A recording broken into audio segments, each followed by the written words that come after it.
इथपर्यंत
जरा पाण्यात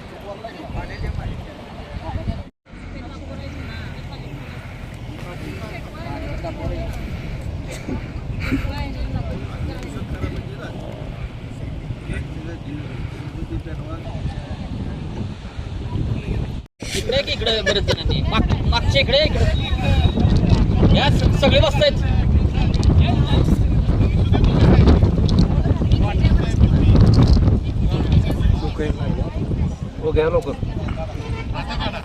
सातारा शहराची जलवाहिनी आणि संपूर्ण सातारा शहराला पाणीपुरवठा करणाऱ्या आज कास तलावाचं जलपूजन या ठिकाणी आमच्या सातारा नगर परिषदेचे सन्माननीय नगराध्यक्ष आणि सर्व सभापती, सर्व महिला नगरसेवका, सर्व नगरसेवक, पत्रकार बंधू, या ठिकाणचे ग्रामस्थ यांच्या वतीनं या ठिकाणी आज जलपूजनाचा कार्यक्रम झाला. आपल्याला माहीत आहे की गेले कित्येक वर्ष कास तलावाची उंची वाढवण्याचा कार्यक्रम या ठिकाणी चालू होता. आज कास तलावाची उंची वाढलेली आहे. जवळजवळ पूर्वी असणाऱ्या पाण्यापेक्षा जवळजवळ 5 पट पाणी वाढले. जवळ अर्धा TMCचं हा तलाव झालेला आहे. त्याच्यामुळे सातारा शहराला मग सलग 5 वर्ष जरी पाऊस नाही पडला तरी या तलावात असणारं पाणी आपल्या शहराला पुरू शकेल अशा स्वरूपाचं नियोजन या ठिकाणी केलेलं आहे. आज सातारा शहराला जवळजवळ या कास तलावामधून 7 ते 8 MLD पाणी जातं आहे. आज नवीन पाईपलाईन झाल्यानंतर 21 MLD पर्यंत पाणी पुरवठा केला जाणार आहे.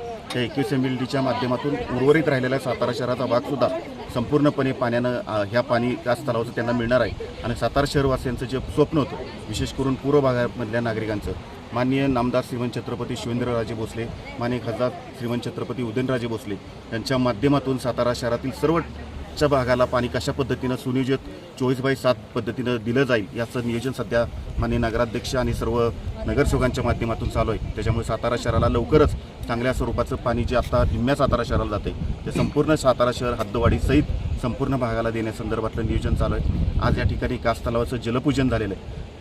आपल्याला माहीत आहे की धरतीमाता जशी महत्त्वाची आहे तशीच ही पाणीमाता, जलमाता, गंगामाता म्हणून आपण तिला संबोधतो. त्याच्यामुळे आज तिचं आपण जलपूजन या ठिकाणी केलं आहे. आज कास तलाव पूर्ण क्षमतेने भरलेला आहे. त्याच्यामुळं कास तलावातील पाणीपुरवठा सुरळीतपणे व्यवस्थितरित्या सातारा शहराला होईल.